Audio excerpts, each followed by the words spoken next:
मदद तो कर नहीं रहा, हंस रहा, जा हम तुम्हें शाप देते हैं, तुम्हें जो देखेगा कलंकित हो जाएगा। अरे महाराज ऐसा ना कहो, अच्छा एक काम करो, महीने में साल में एक बार गणेश चतुर्थी के दिन जो तुम्हें देखेगा कलंकित होगा। तो भगवान कृष्ण ने देख लिया चतुर्थी का चांद, तो भगवान को झूठा कलंक लगा मणि चुराने का, तो मणि चुराने का कलंक लगा। भगवान वो कलंक मिटाने जंगल गए, तो प्रसेन भैया सत्राजित का मरा पड़ा। बोले ये प्रसेन मणि पहन के आया, इसे शेर ने मार दिया। शेर को मार के जामवंत जी जंगल में रहते वो मणि ले जाकर अपनी बेटी जाम्बवती को दिया।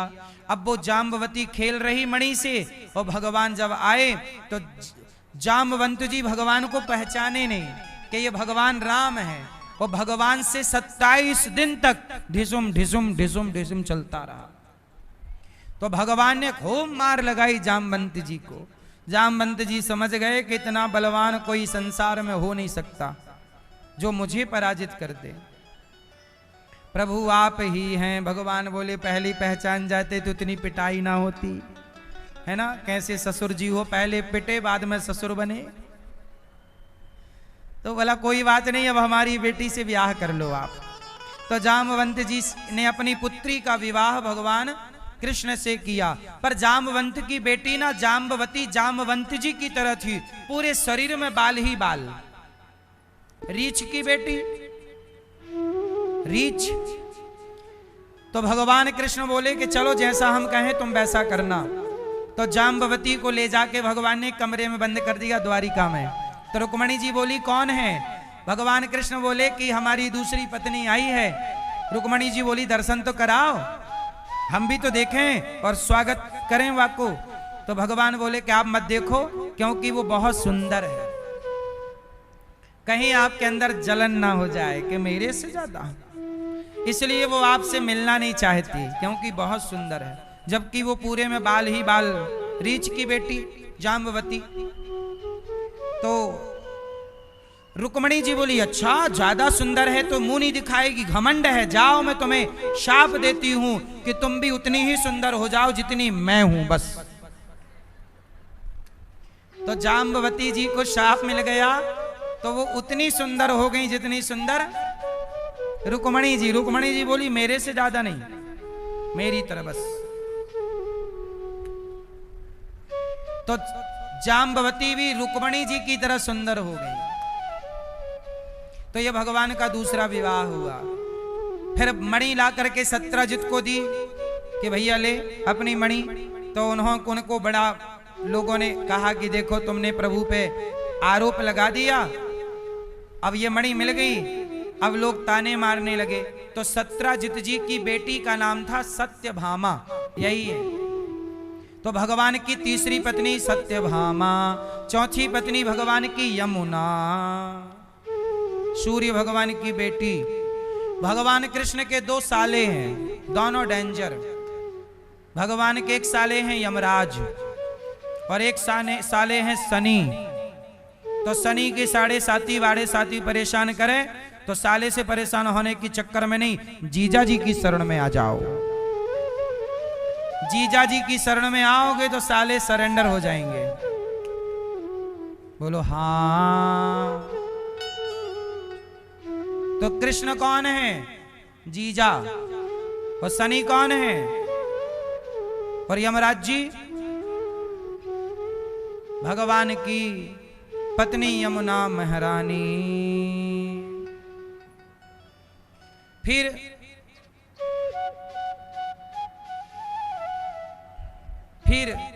पांचवी पत्नी भगवान की उज्जैन में भगवान का विवाह हुआ मित्रविंदा के साथ। छठवां विवाह भगवान का सत्या के साथ हुआ। 7 बैलों को एक साथ नाचना था, नाच दिया भगवान ने। फिर भगवान का 7वां विवाह भद्रा के साथ हुआ। 8वां विवाह भगवान का लक्ष्मणा के साथ हुआ। ये भगवान की 8 पत्नियां हैं। कितनी? अष्टपटरानी। फिर क्या हुआ? एक राजा था भौमासुर, उसने 16,100 कन्याओं को बंदी बनाया था। उन कन्याओं ने प्रभु को पत्र लिखा और पत्र लिख करके कहा कि प्रभु हमारी रक्षा कीजिए, इसने हमें जेल में डाल दिया। 16,100 कन्याओं को मुक्त किया। भौमासुर को भगवान ने मारा। कन्याओं से कहा ये किराया भाड़ा लो हमसे और जाओ अपने अपने घर। कन्याएं बोली प्रभु कहाँ जाएं, आप ही हमारे पति बन जाओ। भगवान बोले 2-4 होती तो हम बन जाते, पर तुम 16,100 हो, हम कहाँ ब्याह करेंगे, हमारी ऑलरेडी 8 हैं। कन्याएं बोली फिर हमें सेल्फास दे दो, जहर दे दो, हम मर जाएं। भगवान बोले क्यों मरोगी? बोले हमें कौन अपनाएगा, दरबार में वंशी वाले के दुख दर्द मिटाए जाते हैं, दुनिया के सताए, दुनिया के सताए लोग यहाँ सीने से लगाए जाते हैं, दरबार में वंशी। तो कन्हैया ने कहा क्या करो? बोले प्रभु अपना लो, जिसे कोई ना अपना। अच्छा ये बताओ, कन्याएं कह रही हैं हमसे ब्याह कर लो, तो भगवान को कर लेना चाहिए कि नहीं? मैया आप लोग बताओ, करें कि ना करें? हाँ नहीं करना चाहिए, फिर उनको मर जाने देते हैं। ठीक है, जहर दे दो सबको और हत्या इन पे लगेगी। ये मैया मना कर रही है मत करो ब्याह, फिर वो मर जाएंगी तो हत्यारा कौन? कौन? ये मैया मना कर रही है, आपको ही ना लगेगी।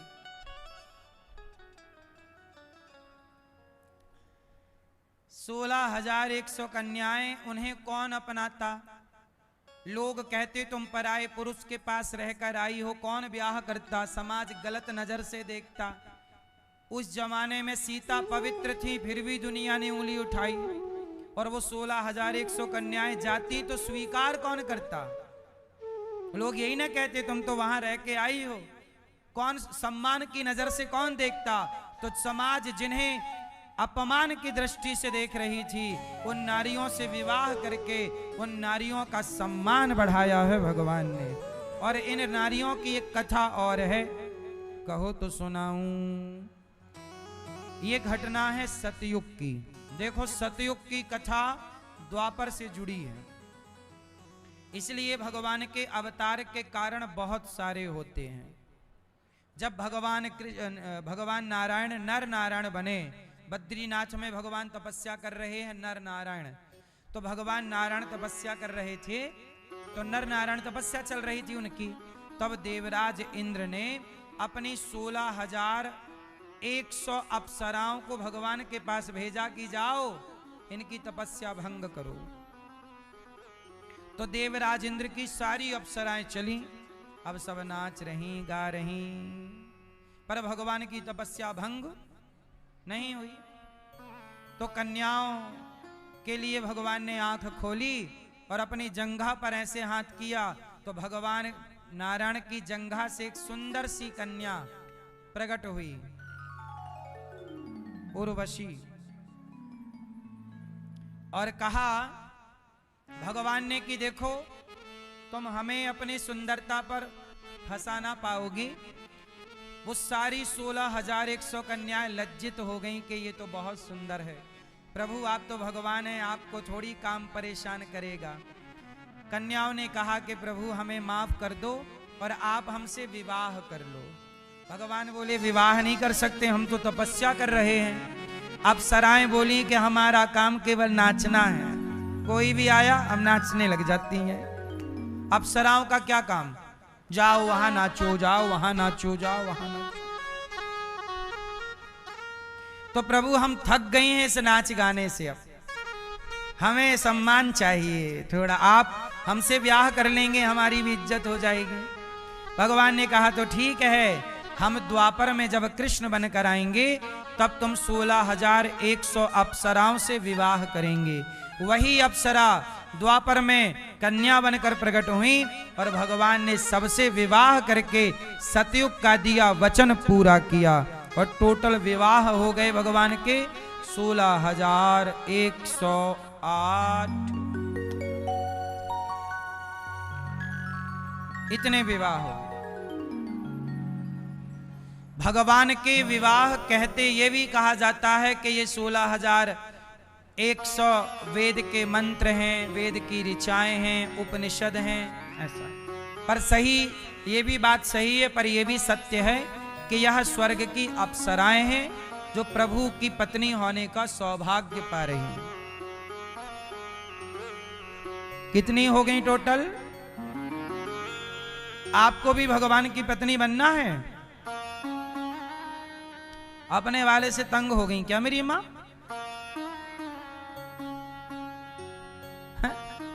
महाराज ये बड़ा परेशान करता है, ये आदमी परेशान करता है। इसलिए मेरी मां मीरा की तरह यदि आप भी भगवान में अपना चित्त लगाओगी तो भगवान वैसे सबके पति हैं। अच्छा, भगवान आपके पति हैं कि नहीं? हाँ, तुम हो एक अगो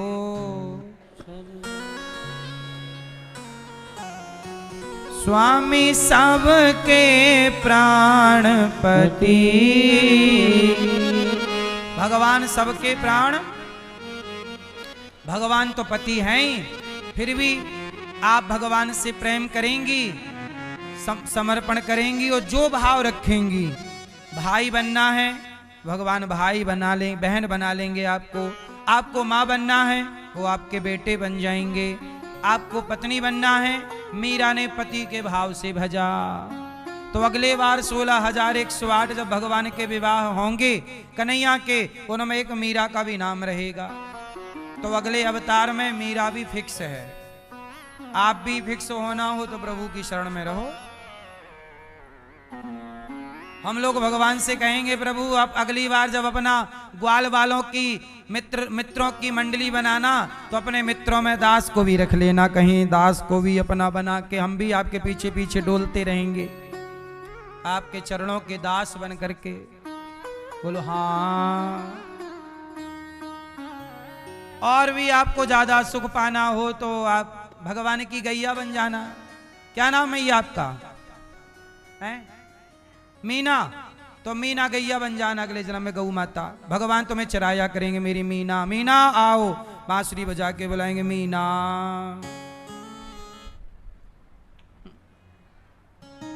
तो भगवान की लीला में सम्मिलित होना है, चाहे हम गैया बन के सम्मिलित हों, बछड़ा बन के सम्मिलित हों, भगवान के लीला में सम्मिलित, चाहे ग्वाला बन के चाहे गोपी बन के, कोई भी भगवान की लीला में कुछ ना प्रभु का दरस परस चाहिए, वो किसी भी रूप में संभव है। तो जो भगवान की गैया हैं वो भी तो कोई भक्त पुण्यात्मा होंगी तब ना उनकी गैया बनी, और वो चरा रहे हैं। और जब भगवान लेटते हैं तो पांव चाटती है गौ माता। कृष्ण का क्या चाटती है? चरण। चरण स्पर्श करती है, चरण चूमती है, चाटती। कभी भगवान के गाल चाटने लग जाए। भाई गाय का तो प्यार करने का यही तरीका है। गाय प्यार करेगी तो आपके या तो हाथ चाटेगी या पांव, जो उसको मिल जाए वो आपके शरीर को चाटने लग जाती है। वो उसका प्यार करने का यही तरीका है। तो गाय भी कृष्ण के पांव चाटती है। छोटे छोटे बछड़े हैं वो भगवान के पास आते हैं और भगवान के साथ उछल कूद करके खेलते हैं, ऐसे ऐसे सिर से भगवान को ऐसे करते हैं। तो भगवान सबका प्यार लूटते हैं और सब पर अपना प्यार। वहां पर जब बांसुरी बजाते तो जिस पेड़ पर भगवान बांसुरी बजाते ना बैठ के डाल पर, वहां तोता भी था। तो तोता भी प्यार से भगवान के पास बैठ जाता और तोता भी भगवान को टुकुर टुकुर देखता। कभी तोता आके यहाँ बैठ जाए, कभी तोता सिर पे